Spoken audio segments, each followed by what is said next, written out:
Amen. Sa umaga ito, tunay po na napakabuti ng Diyos. Masaya po ba ang lahat? Amen. Palakpakan natin ating Panginoon at tayo lahat ay tumayo. Amen. Hallelujah. Oh, purihin ka Panginoon at tayo po ay magpuri sa Panginoon sa umaga ito. Hallelujah. Yes, Lord. Maraming salamat po, O God, sa umaga ito na napakabuti mo sa bawat isa sa amin, Panginoon. Tunay po, Panginoon, na paglahan mo ang bawat isa sa amin, Panginoon. Maraming salamat po. Dahil kami, Panginoon, ay amin sa iyong banal na harapan sa umaga ito. Amen. At aawitin po natin ang banal ng tahanan sa umaga ito. Yes, Lord. Hallelujah.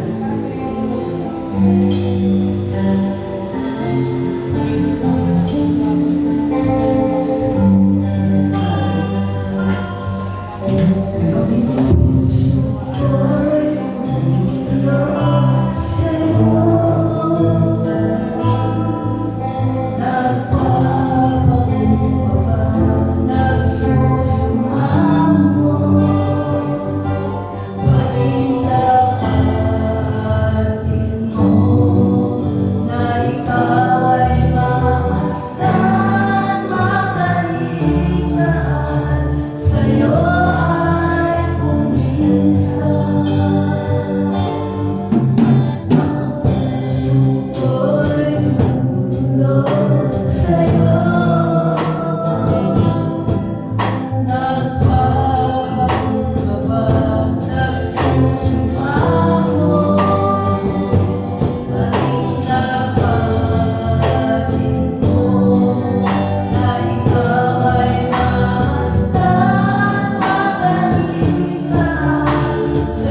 Amen. Isa po ko rin ng bagong buwan sa bawat isa.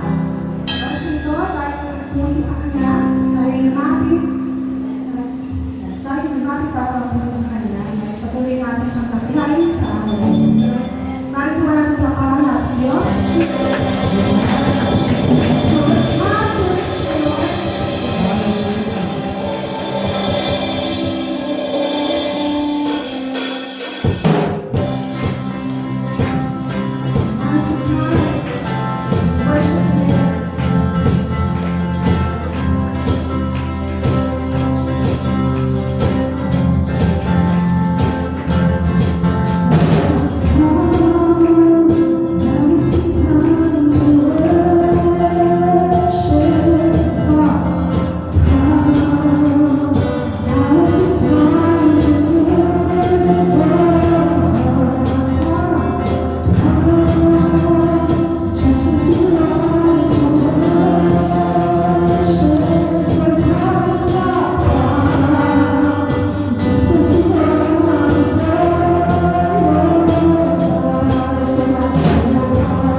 tayo masaya. Ngayon, March na, first Sunday of the month, di ba? Ang bilis ng panahon.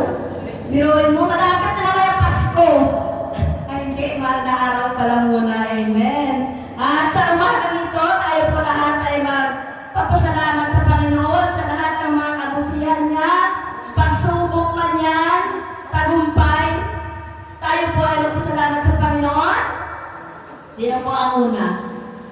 Alam ko yan kanina yung aking friend, si Sister Joy. Matagal niyang amen, purihin ang Panginoon. Talagang napakabuti ng Diyos sa buhay niya. Amen? Walang iyakan. Hello. Good morning po sa lahat. Ayan, dinako na naman ako ng Panginoon dito. Siguro,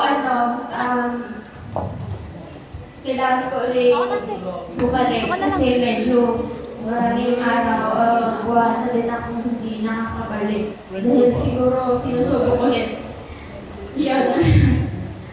Masaya lang po ako kasi naramdaman ko ulit. Pero kahit na nawala ako, pero araw-araw ako nagpipray na ano man yung nangyayari sa buhay ko, kahit dumadanas ako ng pagsubok, pero I still naniniwala ako na si Lord, hindi ako pinipitawan, hindi ako niliwan. Kaya po, nagpapasalamat ako kahit na, ayun, wala akong trabaho, tapos maraming bayarin, may pinapaaral, nagbabayad ng renta, pero nakakasurvive po. Kaya thankful ako kay God, hindi niya ako iniwan, hindi niya ako pinapabayaan. Kaya masaya po ako na nakabalik ulit ako dito. Yun lang po. Amen. Talagang napakabuti ng Diyos nga dahil talagang sa kabila ng lahat ng pagsubok, nandiyan pa rin siya nakatayo at patuloy na nagpapasalamat sa Panginoon. Amen. Kaya yan sis, lahat ng mga pagsubok, mayroong tagumpay, may solusyon, lahat ng problema. Amen? Amen. O, sino pa po? Ayan si Sister Jen muna. Amen. Purihin ang Panginoon. Hallelujah. Palakpakan natin ang Panginoon sa kanyang buhay. Amen. Good morning po sa lahat. Isa pa parang araw po sa inyo lahat. Pagpapasalamat ko lang po kay Lord Dios. Nangyari sa akin ng 2 weeks nakaraan na sunod-sunod kasi yun, ina-atake ako ng tika.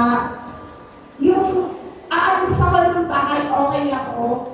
Tapos pagdating ko sa biyahe, doon niya ako ina-attack.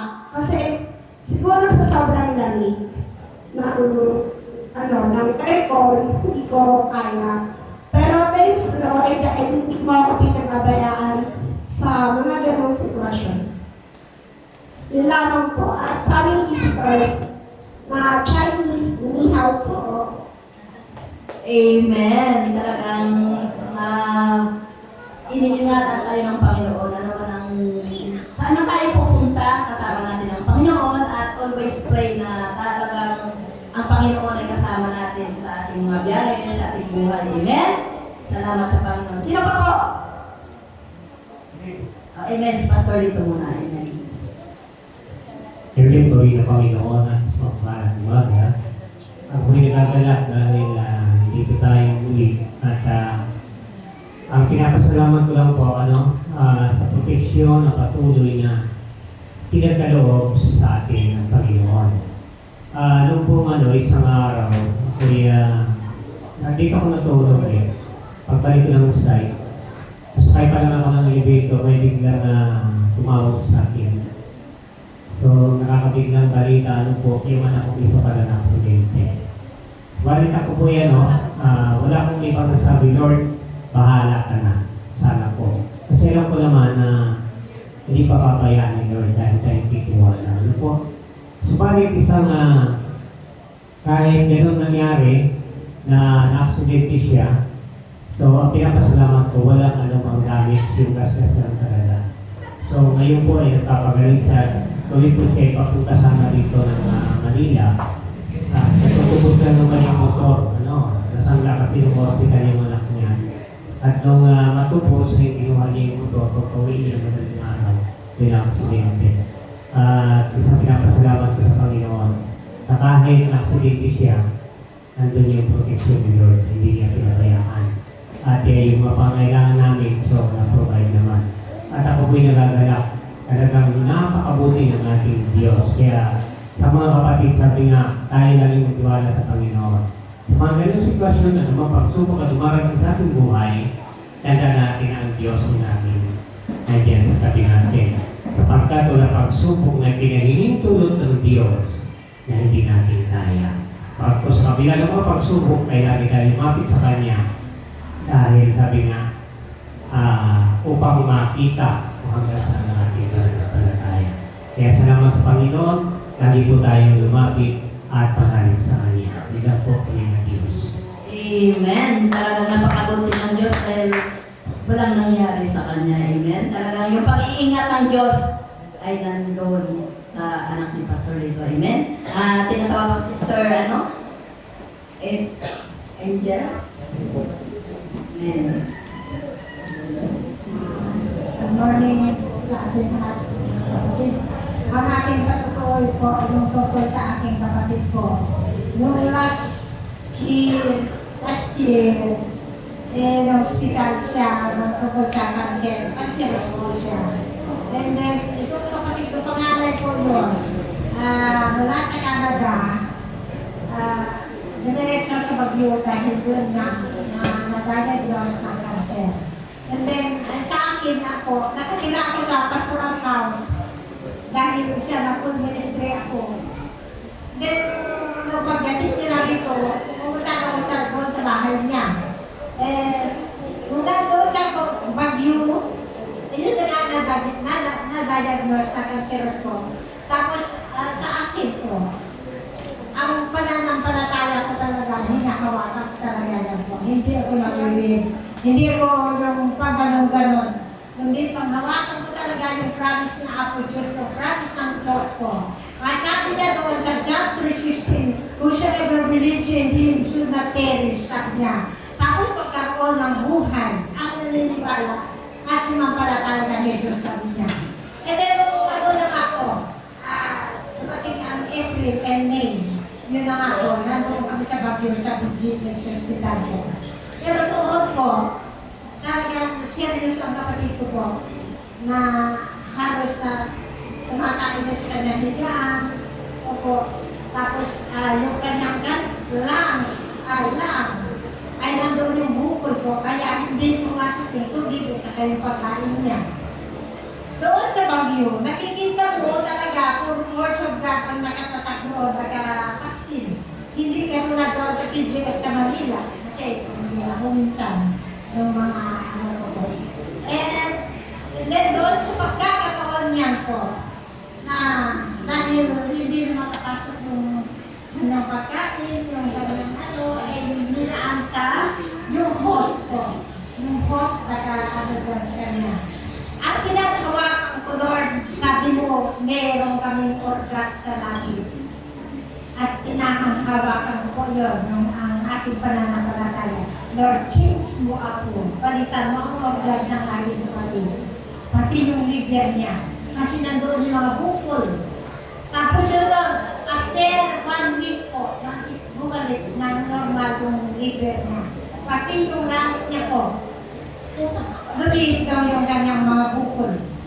Kaya doon po talaga, ang tao po, sumampalataya kay Jesus po, magkakaroon talaga ng himala, miracle healing sa pamilya mo po. Lalo na yung pinag-pray niya. Doon po talaga napagtanto ang Diyos po, ang kabagin ko. Although na ang buya ko namatay po, ang dahil sa radiation. Pero doon sa 6 nga, na-chemo siya. Gumaling siya, tumaba. Dinala natin siya kayo, tumaba ko.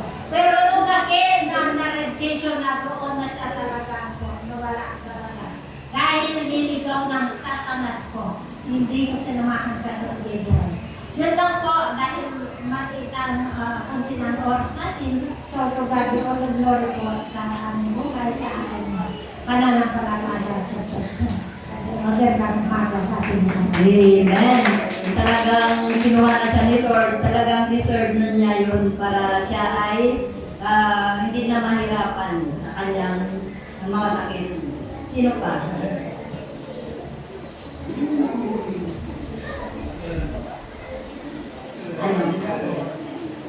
Amen. Amen. Amen. I'm very glad to meet Leah Mustia and Dr. Dorothy. Yes, hallelujah. I'm very much pleased we here in the Living Christ Church are very, very happy in knowing you here and being, maybe I claim that you are our brother here. Okay, Mr. Gowan King. That's the only thing that I want to thank God because I know. And with your little baby, you are here with us. Ang pinapasalamat ko po sa Diyos ay yung hindi maabot ng aking puso o pasalamat andito kayo. Ganon din po sa mga kabataan, lalong-lalo na yung kagabi na nag-Bible study kasama ng prayer meeting. Mga anak, magpatuloy kayo. Marami kayong matututunan. Hindi ako mag-preach, pero gusto ko lang laging magpasalamat sa Diyos dahil hinihipo ang inyong mga puso para mag-attend dito sa, sabi ko nga, unique na simbahan na no hands barred. Wala ito bang only the Bible ang ating po pinag-usapan. Amen. Maraming salamat, Panginoon, sapagkat andito po sila. At sana po, maging daan ito ng tunay na pananampalataya ng bawat isa. Hindi ko na isa-isihin kayo sapagkat napakarami kong sasabihin, basta masabi ko lang, mahal na mahal kayo ng Diyos, mahal na mahal ko rin po kayo lahat. Amen. Hallelujah. Amen. Amen. Hallelujah. So, mayroon pa, i-reserve na lang po natin next week dahil mayroon po tayong Holy Communion ngayon. So, ipag-pray po natin ang ating mga patutuo. Yes, Lord. Maraming salamat po, Panginoon, sa mga patutuo ng bawat isa sa amin, Panginoon. Tunay po, O God, na patuloy mo silang gabayan. Nawa, Panginoon, ang lahat ng patutuo ay maging halimbawa, Panginoon, sa aming mga nakikinig, Panginoon. Tunay po, Panginoon, na ikaw ang siyang itinataas ng bawat isa, O God. Maraming salamat po. Ito po ang aming dalangin sa pangalan ng Ama, ng Anak, at ng Espiritu Santo. Amen. Amen. Hallelujah. So, sa umagang ito, handa na po ba ang lahat? Amen. Tunay po na ang lahat ay handa na. So, ang paalala lang po, doon sa likod, maging bihil po tayo lahat. Makinig tayo ng salita ng Diyos. Wala na pong labas-pasok. Tunay po na ang banal na Espiritu ang siyang manguna sa atin sa umagang ito. So, tinatawagan ko na po ang lingkod ng Diyos na gagamitin sa umagang ito. Walang iba kundi si Pastor Rod Brutas. Amen! Purihin ang Panginoon. Hallelujah!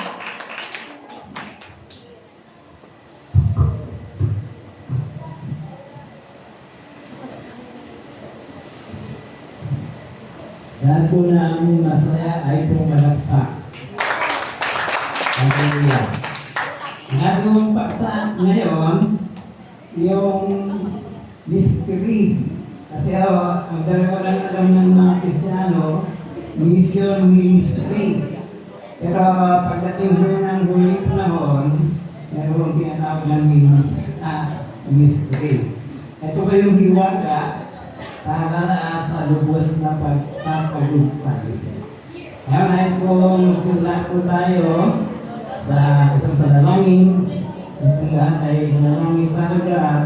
Napasalamat po kami, Diyos, sa aming pong mabuhay na hawak mo. Ang aming mabuhay nito ay tiyak na mawawala, mapapahama kung hindi mo hawak at hindi mo iniingatan bilang mga anak.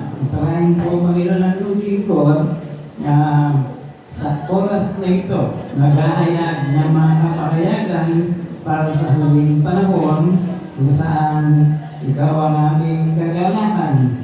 Ang iyong pagparito ang magiging lubos na tagumpay. Nambalo po sa iyo, ilang mataas na pasalamat at purihan. Lahat po na anak ng Diyos, ang sabi na, amen. Hindi ko natin palapahan ng Panginoon. Ito yung iniintay ko. Sana makasama kayo ha. Sabi ko ng 1 Corinthians 15:51. Pakinggan niyo ang hiwagang ito. Hindi mamamatay ang lahat. Ngunit lahat tayo babaguhin. Yun po iniwala. Ang natural po, lahat mamamatay. Pero, pag naniwala mo tayo, iniwala, hindi lahat mamamatay. Bakit po? Kapag napalitan na ang walang pagkabulok, ang nabubulok at napalitan ang walang kamatayan, ang namamatay, matutupad na ang nasasaad sa asulatan. Nalutig na ang kamatayan. Yun ang pinakamabuting balita. Nalutig na ang kamatayan, ganap na ang tagumpay. Sa atin o, puro lang tayo dyan eh. Yung bang hoping. Gusto natin dumating Panginoon, hirap na hirap tayo eh. Pero, kailangan pala, magtagumpay tayo. At yung tagumpay, mas mataas kaysa kaligtasan. Paano po matiyak na tayo ay mapapasama sa malapit na pagbabalik ng Panginoon? No? Tinatanong ko nga ako pag ako akong kapalsiya ng mga pastor, sabi ko, sino po sa inyo handa na sa pagbabalik ng Panginoon? Eh lahat yung nag-i-aim yun eh. Sabi ko, ngayon po, hindi ka pwedeng handalan. Kaya lang matiyak mo, kasama ka. Kasali ka doon sa pupuling. No? So ito ho yung ating gusto bigyan ng pansin. Merong ebanghelyo sa huling panahon. Acts 3:19. Kailangan pong marinig at maunawaan ang mabuting balita para sa huling araw. Ano mo yung balita niyan? Kasi isa lang yung balita ng mga Kristiyano eh. Tanggap niya si Kristo para maligtas. Ito ho, mabuting balita sa huling panahon. Acts 3:19. Kaya, magsisi kayo at magbalik mo sa Diyos upang pawiin niya ang inyong mga kasalanan. Verse 20, at bigyan kayo ng kaunting panahon ng pamamahinga. Yan ha? Pagod na tayo eh. Ngayon, ito yung mabuting balita. At susugurin niya si Jesus, ang Mesiyas, na hiniran niya para sa inyo. Ito ho yung talagang pagbabalik ng Panginoon niya sa personal Lord and Savior. Siya ho ay Messiah, nagpapagligtas ng bayan. Ang huli ho panahon, hindi na ho isa-isa ang nililigtas. Kaya sama-sama na. Ayun nga ho yung pangalan ng Panginoon Yeshua, Messiah, Adonai, Savior of God's people. Kaya ho, pag hindi ho natin naiintindihan, kukunin niya, hindi ho ito sumbahan natin. Ewan ko na kung may makukuha dito. Ang kukunin ho ng Panginoon, yung bayan niya. Dapat ho maintindihan natin. So, para tayo makasama sa bayan, pagkat yun ang darating. Yan ang babalikan mo. Isaya tagapagligtas. Ano po ang matibay na ulit ng pagliligtas? Na dala sa akin, magdadala sa akin sa tunay o ganang natagumpay. Binasa ko na uli ang ina. Sabi ko diyan, kapag napalitan na ng walang pagkabulok, ang nabubulok, napalitan na ng walang kamatayan ng namamatay, matutupad ang nasasaad sa asulatan. Nalupit na ang kamatayan. Ganap na ang tagumpay. Hindi na ako nangangaral ng kaligtasan ngayon. Yung pinapangaral ko, pagtatagumpay. Kaya ako babalik ang Panginoon kasi i-reward niya yung nagtagumpay. Kaya wala ko na yung tagumpay, baka iwan mo na tayo. Kasi mapapahiya tayo sa reward hindi. Pinagtagumpay lang natin kung ano-ano, pero yung pagtatagumpay, and hope, ngayon tayong ganap na tagumpay. Sino po ang mga totoong magtatagumpay? At hindi lang maliligtas. Ang pinangaral mo sa atin, maligtas lang eh. Pero ang totoo, hindi mo maligtas ang kailangan magtagumpay para sigurado kasali sa babalikan ng Panginoon. Sabi ko sa 1 John 5:4, sapagkat, ito tignan nyo, kasali tayo dito sapagkat sino rin magtatagumpay? Sapagkat napagtatagumpayan ng bawat anak ng Diyos ang sanlibutan. Sino nagtatagumpay? Hindi naman kung sino Kristiyano, mas maraming Kristiyano. Hindi. Ang talagang makakikya, mamamagag na makakasali, yung mga anak ng Diyos. At pa nga ito ang sino ang makapagtatagumpay sa sanlibutan? Ang sumasampalataya si Jesus at anak ng Diyos. Sabi ko, ito pala mas matibay. Hindi lang naligtas maging Kristiyano. Kailangan masyak mo anak ng Diyos. Ano ho yung anak ng Diyos? Sabi ko ng Panginoon kay Pedro, Pedro, sino ako sa palagay mo? Kayo ba yung anak ng Diyos? Ang sabi ng Panginoon, papahalan ka Pedro, sapagkat ang iyong tinuran ay hindi galing sa tao, hindi galing sa aking amang nasa langit. O yun. Pagkatapos naging mapalad, gagawin kang makapangyarihan. Ibibigay ko sa iyo ang mga susi ng kapangyarihan ng langit. Ano mang ipagbabawal mo sa lupa, pagbabawal sa langit. Yung po yung mga anak ng Diyos. Dinideclare nila, hindi siya personal Lord and Savior. Siya po yung anak ng Diyos na buhay, Messiah. Paano kung totoong magtatagumpay, hindi lang sa darating na impyerno? Kasi wala naman tayong problema, tinubos na tayo eh. Kaso meron pa akong kasamaan na nag-ahalik ngayon. Yung ba ho ay ligtas na tayo doon? Tatawag ko nga ho ay SSS, Satanas, sanlibutan, sarili. Tingnan mo natin sino pwedeng magtagumpay ngayon. Sabi ng Galatians 1 po, upang mahalo tayo sa kasamaan naghahari ngayon sa sanlibutan, ay mahalo. Hindi pangalim pa. Hindi pa tapos. Nagsimula lang tayo eh. Tinanggap lang natin yung natapos na gawa. Ngayon, hindi mo pa kung dapat na nagpapatuloy na gawa. Ano yan?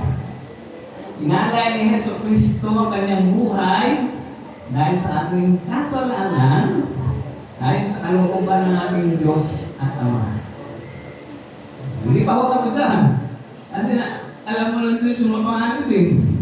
Ang alam lang natin, ang alam natin, dagat-dagatan ako eh. Ito na mas matindi yung pagkasalo ko yan. Sanlibutan, Satanas, Antichrist. Ang tinawag yung Antichrist eh. Ang technology, malaganap na eh. Tapos kung ano mga bagyo, window, sabay-sabay yan. Alam natin kasaan sa katubusan ng mundo, hindi. Tama ko yan, kung tinatawag na pagpapahalaga sa kalooban ng Diyos. Ano ang paraan para makatiyak tayo? Hindi tayo papahamak ngayon. O, sabi ko, ano ang malinaw na kalooban ng Diyos? Pagkat mo yung dahilan eh. Ibigay ng Panginoon kanyang buhay. Ito ho yung kalooban ng Diyos. Efeso 1:5. Tayo'y kanyang pinalaga upang maging mga anak niya sa pamamagitan ni Yesu Kristo. Yan kanyang layunin sa ulan. Sabi ko, dapat makita na ng maraming Kristiyano. Ang purpose sa yung tinatawag nating will. Paano kaloob ba ng Diyos? Kaya sabi ko, huwag naman kayo kumagaling sa akin ha. Sa akin po, mahirap gawin ang mga naging Kristiyano. Kasi hindi po nagkakaisa. Iba't iba yung dalang katulungan. Iba't iba ang dalang simbahan. Kasi kung ano yung simbahan mo, pinadadali mo. Kaya wala akong lakas. Walang unity. Kailangan maintindihan natin ang dalawin kalooban ng Diyos maging mga anak ng Diyos. Amen po ba? Sabi ko ng Romans 8:29. Sapagkat sa mulat-mula pa, alam na ng Diyos kung sino ang Masaya. Alam na ng Diyos yan, ha? Dapat alam nyo rin. Ang mga ito ay pinaganyang maging katulad ng kanyang anak. Sa gayon, naging panganay natin siya. No? Sabi ko, matagal ko napabayaan yung ganitong pagkakuhan. Hindi kami nangaral kung sa mas mapagpilibay. Hindi ko yung basta naligtas ka na tapos na magsumbang na lang maligo. Ngayon, ang nais mo ng Diyos, lalo na sa mga panahon, maging katulad tayo ang anak ng Diyos, si Kristo. Hindi na maligtas. Ano ko ibig sabihin? Question 3:2. Bakit kailangan maging katulad? Mga minamahal, sa ngayon, tayo'y mga anak ng Diyos. Ngunit hindi pa nahahayag ang magiging kalagayan natin. Gayon man, alam natin sa pagpalitong muli ni Kristo, tayo'y matutulad sa Kanya. Ano sa rapture? Hindi tayo magiging katulad ipapako. Matutulad tayo sa Kanyang maluwalhating katawan. Kaya na linaw. Hindi ko basta nananampalataya Kristiyano born again, kundi mga anak ng Diyos. Basahin ko yung bakit po mahalaga ang pagtatagumpay at hindi lang mo yung pagtanggap kay Kristo para maligtas. Ang tawag ko dyan, alpha. Tayo ay nasa unay ka na. Papatapos na. Ang alpha o enrollment. Bakit i-enroll pa rin tayo? Dapat gagraduate na tayo. O, meron hong masamang balita. Tahayag, o Revelation 2:11. Para ho dito sa mga nasa iglesia sa atin. Kung may pakinig kayo, dinggin ninyo ang sinasabi ng Espiritu sa mga iglesia. Kasama ko yung FCC. Ano sinasabi? Ang magtatagumpay, hindi magdaranas ng pangalawang kamatayan. Ito ang pangalawang kamatayan o dagat-dagatan ako. Ito yung laging pinapakaral. Ang sabi mo si Kristo, maligtas ka. Hindi ka pupunta doon. Pero dito sinasabi, ang hindi pupunta sa dagat-dagatang kapoy, yung magtatagumpay. Hindi yung tatanggap kay Kristo. Ano, hindi kayo magagalit sa akin, ha? Ano po yung ikalawang kamatayan? Ito yung maluwag, mga taksin, mga mangkukulang, lahat ng gumagawa ng kasuklan-suklan, mga sumasamba sa Diyos-Diyosan, lahat ng sinungaling. Akala natin, yung talaga kagtasan tagapin mo si Kristo. Ito ang sinabi para hindi ka mapunta sa ikalawang kamatayan, Revelation 21:7. Kapag ilang mo ito, 21:8, yung dagat-dagatan ng boy. Ito ang kakamtan na magtatagumpay. Kasi pag hindi nagtagumpay, ibubulit sa ikalawang kamatayan. Ito ang kakamtan ng magtatagumpay. At ako'y magiging Diyos niya. Siya na may magiging anak ko. Mas matipid ko ito, mga kapatid. Wala ko itong yung pinangasabi ng relihiyon eh. Aanip ka, babautismuhan ka, mag-aaral ka, magdadasal ka, aanip ka. Ito relasyon. Pag ikaw, dinilala mo ang Diyos na Ama, ano ka niya? Ito ang unang-unang pagtatagumpay. Amen mo ba? Bakit? Kasi pangalan ako eh. Like kung tinatanong yung mga kaibigan ko, Brad, anak ka ba ng Diyos? Oo, Brad. Nag-aalin na ng anak ako ng Diyos. Sabi ko, huwag ka namang magalit. Kung talagang anak ka ng Diyos, kailan ka pinanganak ng Diyos? Iniisip ko yung sa akin. Meron ba akong anak na hindi pinanganak?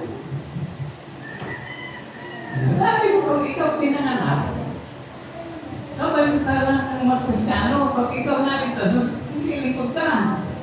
Pero pag anak ka, ang maglilingkod sa iyo, yung nanay mo, tatay mo. Aalagaan ka, mahal na mahal ka nung yan ang kinabukasan mo. Ay tulog ko ng Western Gospel. Simba ka, mag-aral ka, magbalang-saling ka, mag-disciple ka, maaral ka, gano'n. Eh, yung mga tumanggap ko, tumanggap ako, business ako. Sabi ko sa natural, yung mga baby, hindi gumagawa yun. Nakakita ko ng baby. Baby ka panganak pa, naglalong paso na. Nag-iigib na. So, ito yung unang-unang dapat pagtagumpayan. Hindi natin ha, itong kakamtan ng magtatagumpay.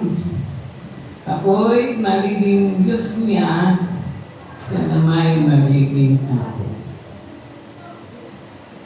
Ang totoo kong kaligtasan, mahal na mahal, hindi tinatanggap si Kristo para maligtas.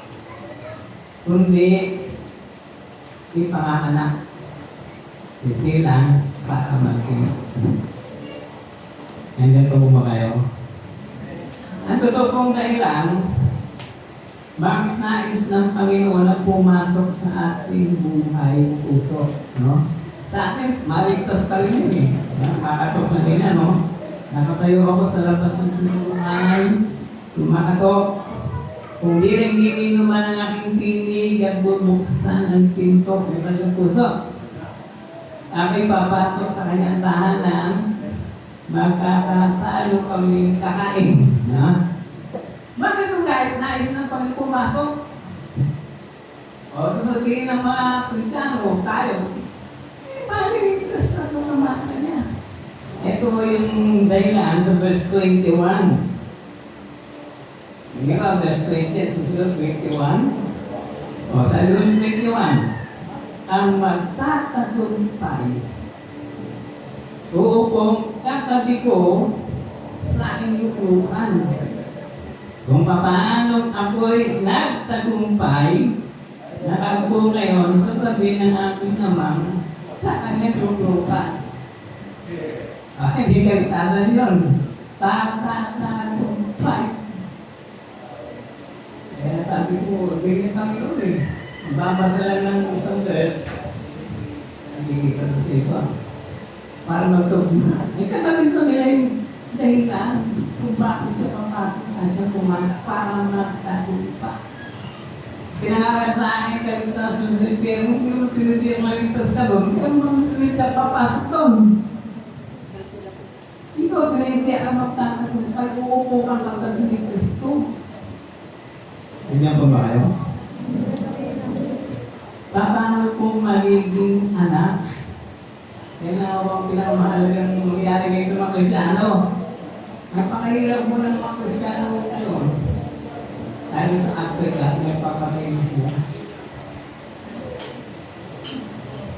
Eh wala akong napalitan, hindi ako patay yung mga anak ng Diyos. Eh ko, okay pa, hindi pa nga alam kung sino yung anak ng Diyos. Hindi mga Kristiano, galit ang Muslim doon. Eh pero, anak ng Diyos, hindi namin alam yung may anak ng Diyos. So dito ko, kailangan, para maging anak, kailangan ipanganak. Ano po ba kayo doon? Napapraktikan nyo, kaya ka natin anak, pinanganak ka. Basahin po natin yung mga anak sa huling panahon. Kasi marami po mga anak eh. Pero kailangan ng Diyos, mga anak sa huling panahon. Ang tawag natin dyan, mga hinihiram. Sabi dito, 1 John 5:1, whosoever believe that Jesus is the Messiah is born of God. Sa Alpha po, parang tatanggapin si Kristo, anak ng Diyos. Pero sa end time, hindi lang si Kristo, anak ng Diyos, kaya ay tagapagligtas, siya yung Messiah. Pag ikaw naintindihan mo yung word na Messiah, sabi ko ng Matthew 3:21, mga anak siya ng isang lalaki, at ikintanganan ng Jesus o Yeshua, Messiah, sapagkat siya ang magliligtas sa kanyang bayan sa kanilang kasalanan. Sino sa inyo pagdating ng Panginoon banal na? Eh kung dumating sa hindi linggo, nasa tayo nun? Pag sinabi yung bayan, ano yung bata, babae, lalaki, matanda, yan. Walang pipiliin pagbayan. Ayun nga ako rin talagang purpose ng pagdating ng Panginoon. Pero John 1:11, naparito siya sa kanyang bayan. Ito talaga ang main goal. Ililigtas niya ang bayang Israel. Pero hindi siya tinanggap kanyang mga kabubayan. Hindi naman naging collective, hindi na panglahatan, naging pag-isa na. John 1:12. Natagpuan ang lahat na sa kanya inagsitanggap. Pinagkalooban ng karapatang maging anak ng Diyos. Sabi ko, tama pa rin. Pero pag hindi mo natin naiintindihan at pinaintindihan mo sa atin yung tinatawag ng apostasy, ang gabi mo sa Kristo para maligtas. Hindi ka mapagsintiyan mo. Kapaligtan mo yun at sinabi mo ng Panginoon. Sabi ng Panginoon, ako pintuan. Ang sino mang pumasok, hindi ko tumanggap ha? Pagliligtas mo ng Panginoon, linaw. Ang sino mang pumasok, sa pamamagitan ko, maliligtas. Saan ko maliligtas? Yung papasok. Hindi ko sa interno, hindi sa langit.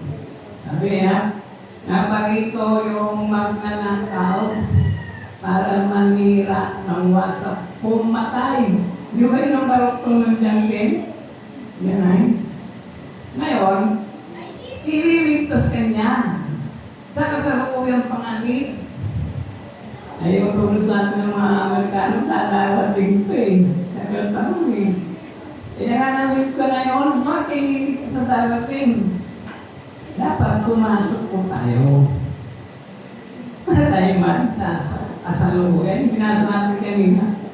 Kasamaan, nandun niya kanyang sarili upang tayo ay makaiwas sa kasamaan naghahari sa libutan. Eh, nadagdagan na mo yung kasamahan. Kasi may technology na. Yeah. Tapos nagkakaisa na yung mga bansa. Tapos na-vaccine na tayo. May namin katawan natin. Kayang-kaya ng 5G sa 6G na yung ating mga katawan kong takin. Nahirap ko talaga ngayon. Kung mananatili tayo sa dati, ano pa, masyadong religious, hindi ko kailangan magtatagumpay tayo. Nandiyan pa po ba kayo? Ang totoong dahilan, bakit ko nais ng Panginoon bumalik na.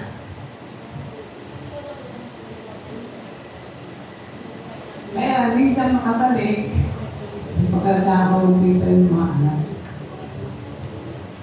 Baka dito sa simbahan ito yung naging makita natin. May grupo kami dito sa lugar ng Makati sa Taguig.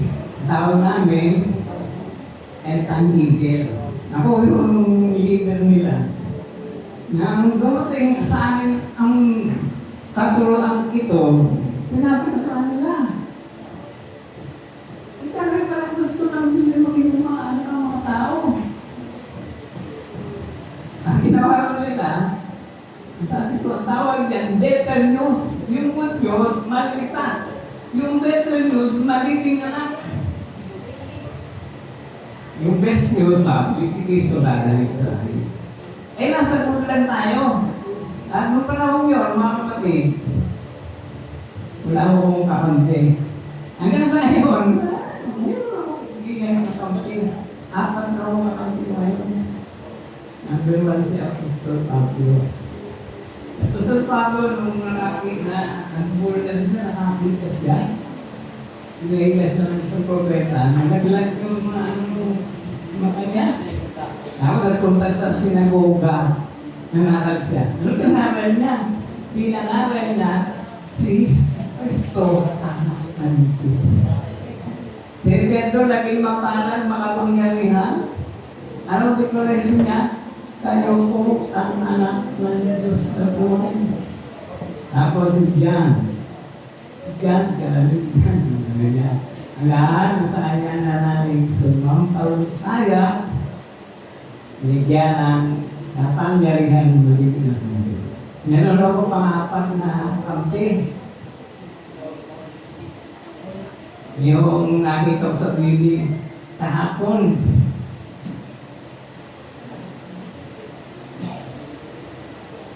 Eldatis. Makita ko na namin si Eldatis. Anak ng Diyos, sabi niya, bakit hindi natin at pinapansin ko, ito yung pinakamaganda. Kasi pag meron kang mayamang tao, mali si Henry, anak ka nun. Hindi ka pa babayaan. Andres yun eh, mas mayaman kay Henry. Amen po ba? Ito naman kayo magtatapos. Matthew 3:21, nanganak siya ng isang lalaki at ito'y pangalan ng Jesus sapagkat siya ang magliligtas sa kanyang bayan mula kasalanan. Kaya pwede naman tayong ma-qualified darating na aluwalhati ng Panginoon kung kasaan tayo naman. Kung hindi, like mo yung yan, ang mararat sila mga pastor. Gusto na naman yung mandi. Meron mo ba kayong anak? Ganda-ganda na pabuhin ninyo. Pero yung sa bahay, tigas ulo, tinatapo nyo na. Pinagtaanak. Wala nang, hindi tinatapuin. Tinatapuin yung mga katulong. Mga alipin. Eh, ganun ang ginawa ng Western Gospel, ginawa tayong alipin. Ang gagawin siya, personal Lord and Savior. Ano mo yung Lord? Nag-iling ko lang yung Lord. Sabi ko, mas mabuti pa nga yung katulong sa alipin. Yung patulong eh, ginasweldo ka eh. Ngayon, may rest day na nga. Hindi siya pumapasok ng linggo. Allowance na. Ayaw ka alipin. Wala. Yun ang gusto gawin natin. At sila manakagisa natin, ayaw lang bitawan. Hindi na tama sa atin. Sabi ko ako ang mga Kristiyano, hindi natuto sa kalooban ng Diyos. Ano yung kalooban ng Diyos? Ulitin natin, Christian, Ephesians 1:5. Tayo'y kanyang pinalaga, predestined, upang maging mga anak niya. Ha? Sa pamamagitan ni Yesu Cristo. Ito ang kanyang layunin at kalooban. Ako, lumipat na tayo sa maramihan. Ang maramihan po, pamilya ng Diyos. At yan po ang gusto ng Panginoon, yan ang kalooban niya, yan ang layunin niya, yan ang dahilan at sinunod niya si Kristo. Ay sa mga Kristiyano, puro maligtas kami. Ang gusto ko ng Diyos, maging mga anak. Amen po ba? Last verse, Revelation 3:21. Ang magtatagumpay, puro kong katabi ko sa aking lukluban.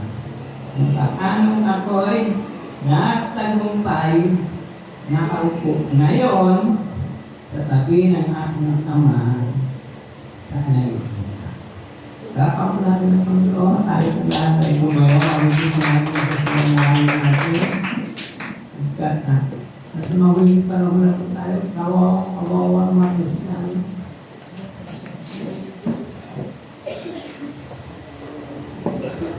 Tayo pinapansin. Pero mapalag tayo dahil gusto tayong pansinin ng ating Ama. May-ari siya ng lahat ng bagay. Kaso nasiya tayo. Ang tawag ko sa kaligtasan ng mabuting balato. Balato lang pala. Pero at talagang mabuting balita. Yes, yan, Taiwan. Whosoever believe that Jesus is the Messiah is born of God. Tinawag lang natin mga kapatid, bago natin sayangin. Hindi ko natin sa Diyos, maligtas lang tayo. Dahil sa alagaan tayo. Dahil sa ipunin tayo. Katapos na ipon na, magagap na ko yung 1 John 3:2. Hindi ko natin alam ang maging kinagaya natin. Ngunit, bilang mga anak ng Diyos, bago bumalik ang Panginoon, magiging katulad na tayo. Hindi ako performance-based. Wala akong papasahan ng performance-based. Kailangan ko natural. Pag-ibig ng Diyos.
ninyo sa Diyos upang pamilya inyong mga kasalanan. At bigyan kayo ng kaunting panahon ng pamamahinga. Susubuin na si Jesus ang Mesiyas na iginang niya para sa inyo. Siya dapat munang manatili sa langit hanggang sa dumating ang panahon ng pagbabago ng lahat ng bagay. Kaya po yan.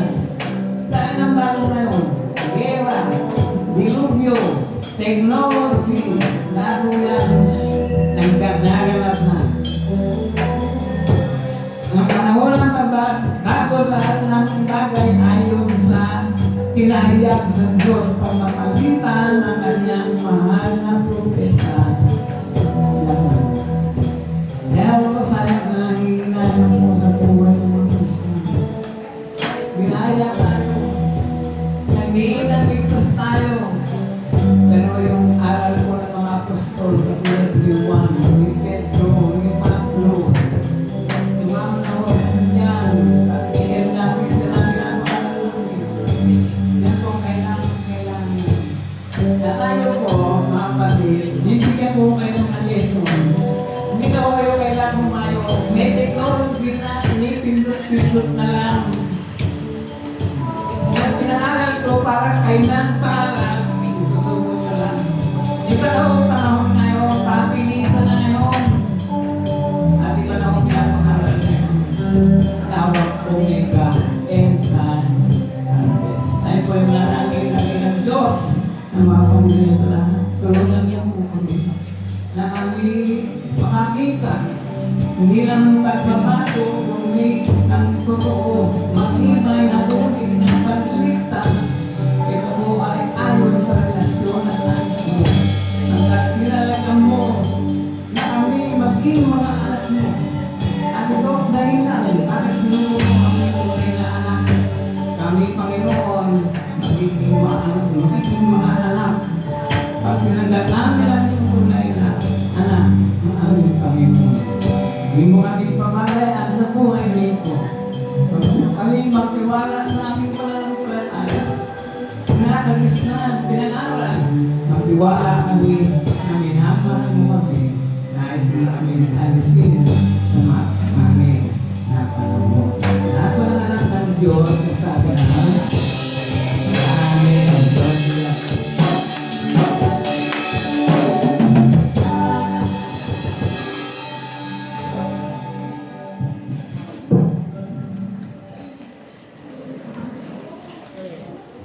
Amen. Amen. Magsiupo po muna tayong lahat. At nawa po ay pinagpapalagay ng salita ng Diyos sa umagang ito. Kaya magsihanda po tayo at sa umagang ito ay pagpalain natin ang gawain ng Panginoon sa pamamagitan ng ating pagbibigay. Habang may umaawit po, ay pwede na po tayong magbigay. Magbigay po tayo ng pusang loob, hindi na pipilitan. Kaya pwede na po tayong magbigay. Amen.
Tingin po namin ang tinatapa. Maraming amang pangyarihan sa Lord, maraming salamat sa biyaya.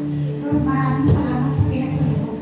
Lord, maraming salamat sa pinasya ko, God. Lord, maraming salamat sa trabaho sa binigay mo, God. Lord, maraming salamat sa pangailangan namin. Ikaw po nag-provide. Lord, itataas ko na yung offering ko, God. Ikaw po mag-bless. Ito po ang dalangin sa ngalan ni Jesus.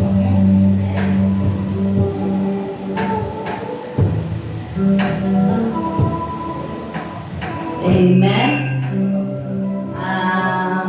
Manatili po tayong nakaupo dahil mayroon po tayong Holy Communion ngayon. Tinatawagan ko si Pastor Ben upang tayo pangunahan.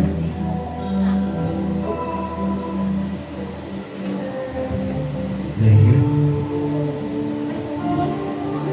Mga kapatid, bago tayo magsimula, kailangan po na may sincere tayo panalangin. Bago lang po kayo para pumasok sa ating puso at isip ang panalangin na ito.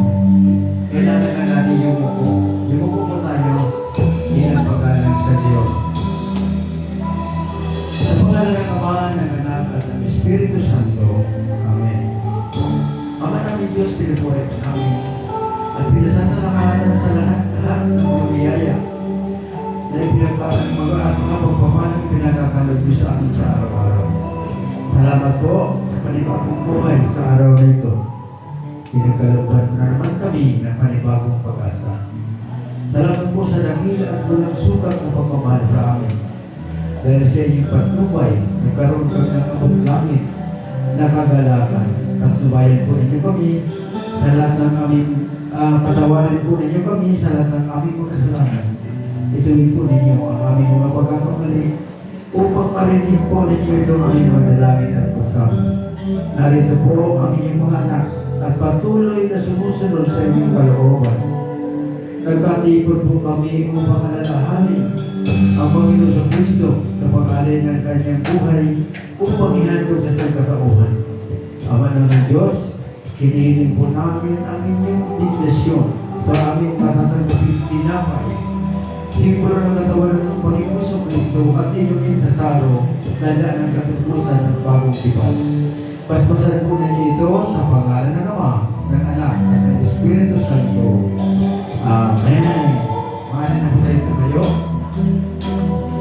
At habang inumahawi po ang ating choir, ay mahalin na po ibang ipamahagi natin ito. Hallelujah.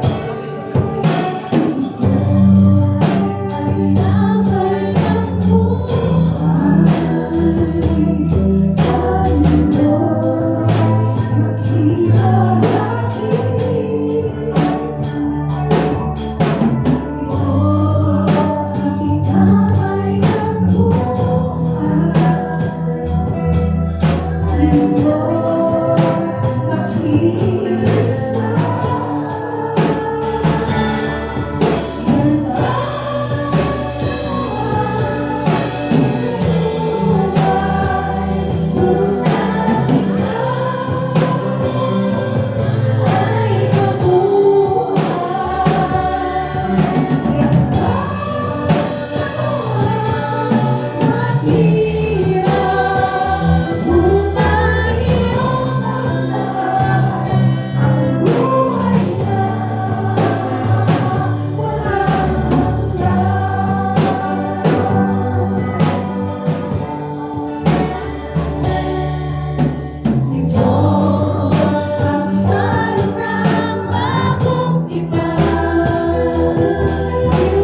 Diyos.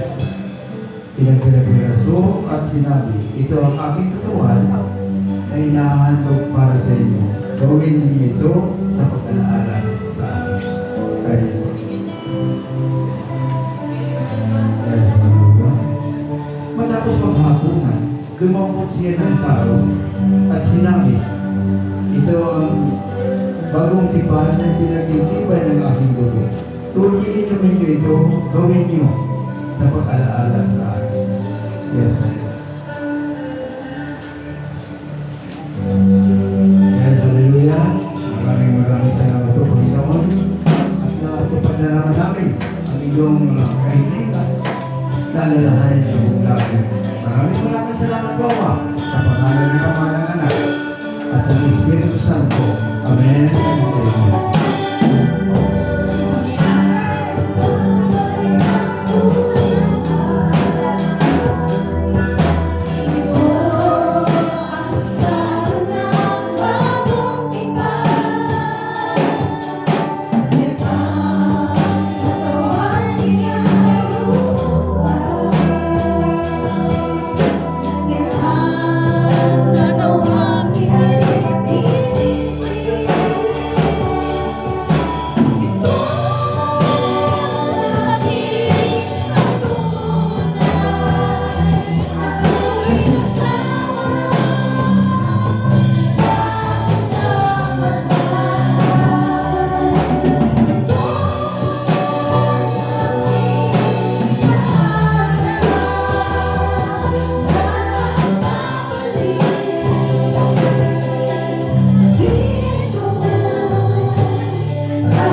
Amen. Maaari na po tayong umupo. Announce po natin. Tingnan po natin yung ating dyan sa announcement. Sunday school po ay nag-start ng 9:30. At yung ating service po ay ganoon pa din, nag-start ng 10 o'clock. At yung prayer meeting po natin ay every Saturday, 6:30. Yun, yung nais pumunta ko dito ay pwede kayo mag-join dito sa Pagsabado. Nandito lang po kami. Tapos, invite po natin prayers for church po ay huwag natin kaligtaan na ipag-pray po ating mga workers dito sa church, sa ating mga pastors. Yun po, sama-sama po tayo na mag-pray. At mag-invite po tayo na mag-join sa ministry, sa music. Yun. Nandyan po si, ano na kayo kay Sister Bin sa mga music ministry. Tapos, follow po natin ang ating mga, yung ating Facebook page. Yan po. Yun.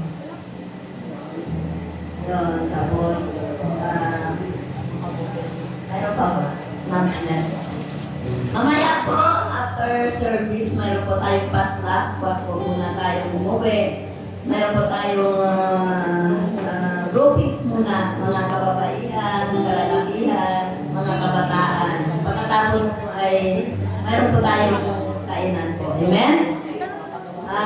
Tinatawagan ko na po sa closing prayer. Pastor Rod, amen.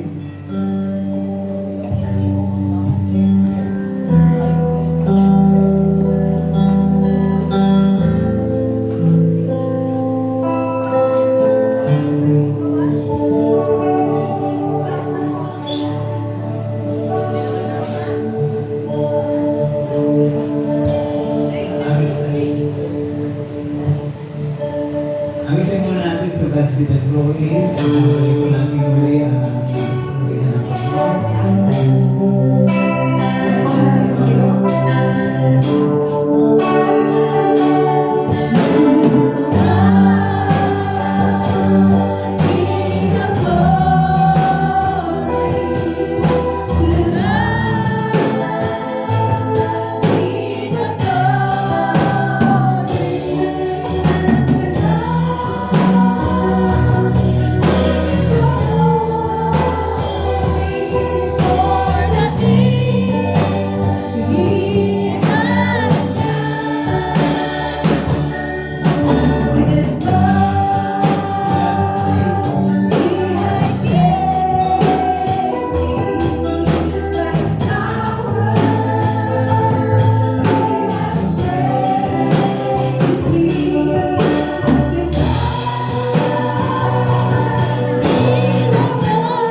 ngayon at magpakailanman. Maaari ang kanyang biyaya, mayroon mga anak ng Diyos. Tayo po ay minamahal ng Diyos. Habang anak ng Diyos, ang sabi na